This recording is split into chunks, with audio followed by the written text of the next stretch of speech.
বেশি দিন নয়, মাত্র এক বছর আগের কথা। সাল 2024। হায়দ্রাবাদের হাসান ট্রাভেল এজেন্সির একজন ট্রাভেল এজেন্ট বছর 40-এর শ্রীনিবাস রাও তার 11 বছরের মেয়ে ও স্ত্রীকে নিয়ে হায়দ্রাবাদেই বসবাস করতেন।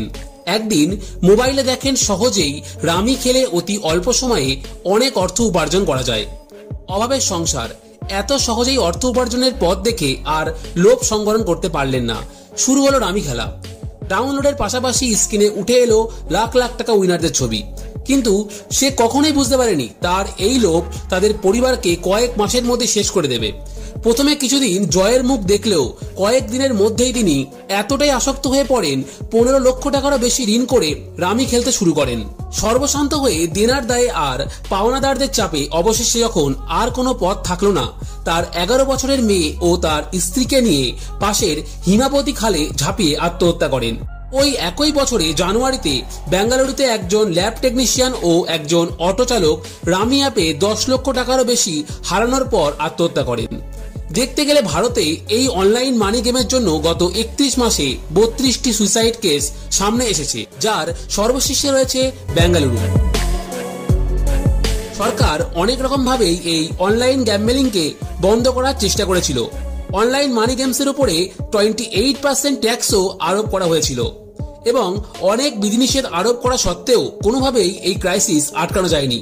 অবশেষে ইউনিয়ন মিনিস্টার শ্রী অশ্বিনী বৈষ্ণব এই বিষয়টি রাজ্যসভায় সকলের সামনে আনেন। अध्यक्ष जी, एक तीसरा सेगमेंट ऐसा है ऑनलाइन मनी गेम्स जो कि आज समाज में बड़ा चिंता का विषय बना है। जैसा आपने आरंभ में कहा, कई ऐसे परिवार है, कई ऐसे व्यक्ति है जिनको ऑनलाइन मनी गेम्स के कारण एक एडिक्शन हो जाता है। जिंदगी भर की बचत गेम में उड़ा दी जाती है। फाइनेंशियल लॉसेस, माननीय अध्यक्ष जी, कई परिवार नष्ट हुए, एक्सट्रीम केसेस हुए, सुसाइड भी हुई। अभी 19 আগস্ট বিলটি উত্থাপন হওয়ার পর 20 আগস্ট লোকসভা ও 21 আগস্ট রাজ্যসভায় পাশ হয়। এখন বিলটিকে শুধু আইনে পরিণত হওয়ার জন্য রাষ্ট্রপতির স্বাক্ষর প্রয়োজন। Promotion and regulation of online gaming বিল 2025। নমস্কার, আই এম বাঙালির নতুন একটি এপিসোডে আপনাদের সকলকে স্বাগত জানাই। প্রমোশন অ্যান্ড রেগুলেশনের মাধ্যমে এটি স্পষ্ট হয়ে যায় যে সরকার অনলাইন গেমিং সেক্টরকে কিছু অংশ প্রমোট করার কথা উল্লেখ করেছেন। টোটাল অনলাইন গেমিং সেক্টরকে মোট 3টে ভাগে ভাগ করা হয়েছে।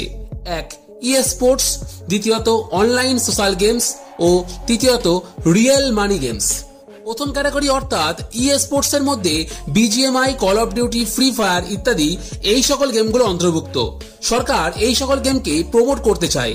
এর পাশাপাশি দ্বিতীয় ক্যাটাগরি অর্থাৎ অনলাইন সোশ্যাল গেমস এর ক্ষেত্রেও একই নিয়ম প্রযোজ্য। কিন্তু সমস্যা এসে দাঁড়ায় তৃতীয় ক্যাটাগরি রিয়েল মানি গেমস এর ক্ষেত্রে, অর্থাৎ যে গেমসগুলিতে সাধারণ মানুষের অর্থ জড়িয়ে আছে। এবং এই রিয়েল মানি গেমস ক্যাটাগরির সমস্ত অ্যাপ বন্ধের কথা উঠে এসেছে এই বিলতে, যার মধ্যে আছে সকল ফ্যান্টাসি অ্যাপগুলিও।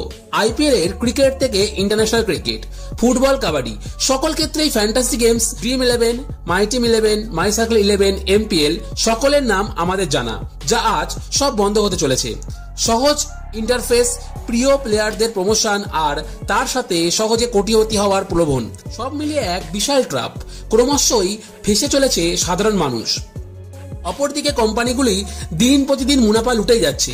ইন্ডিয়ান গেমিং রিপোর্ট 2025 অনুযায়ী রিয়েল মানি গেমিং সেক্টরের 2020 থেকে 2024 সালের মধ্যে গেমারদের সংখ্যা বার্ষিক 18.5% হারে বৃদ্ধি পেয়েছে এবং 20% CAGR অর্থাৎ কম্পাউন্ড অ্যানুয়াল গ্রোথ রেট বৃদ্ধি পেয়েছে। আপনাদের একটি তথ্য দেই, জানলে অবাক হবেন।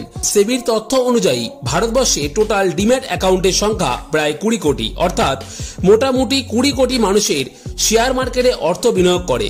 কিন্তু এই ফ্যান্টাসি অ্যাপের মধ্যে এমন একটি অ্যাপ আছে যে নিজেই ক্লেম করে তার ইউজার সংখ্যা 23 কোটির বেশি। সহজ ইন্টারফেস, নিজস্ব ভাষায় কাস্টমার সাপোর্ট, সব মিলিয়ে সাধারণ মানুষের তাড়াতাড়ি বড়লোক হওয়ার ইচ্ছা।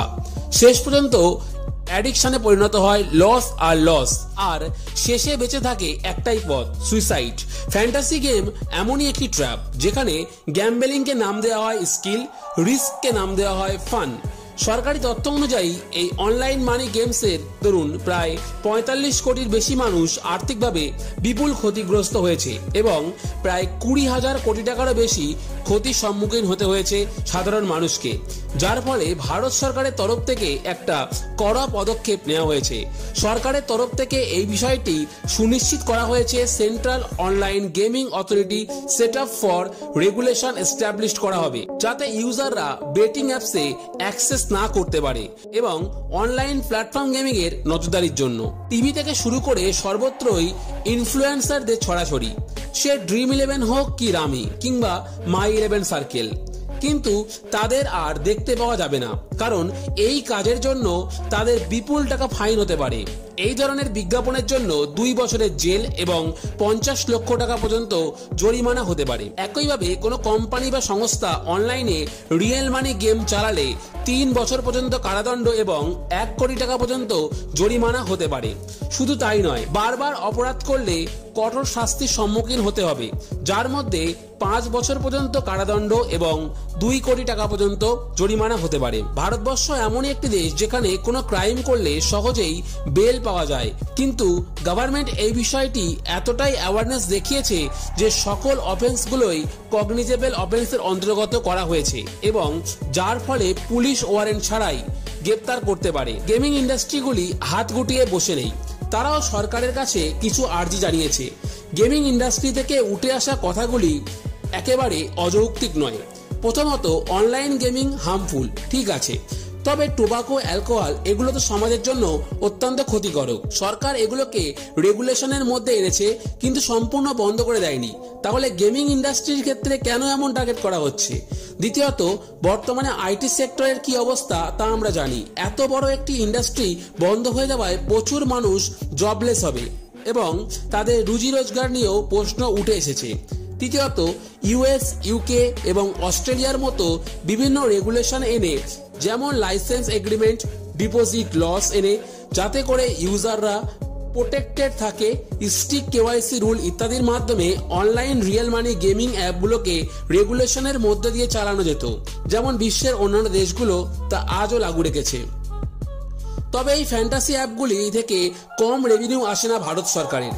তবে এখন এটাই দেখার পালা যে ভারত সরকার শেষ অবধি কোন দিকে হাঁটে, রেভিনিউ না সাধারণ মানুষের দিকে, অর্থাৎ পুনরায় কিছু নতুন রেগুলেশন এনে রিয়েল মানি গেমিং প্ল্যাটফর্মকে ধরে রাখতে কিংবা সম্পূর্ণ বন্ধ করতে। জয় হিন্দ।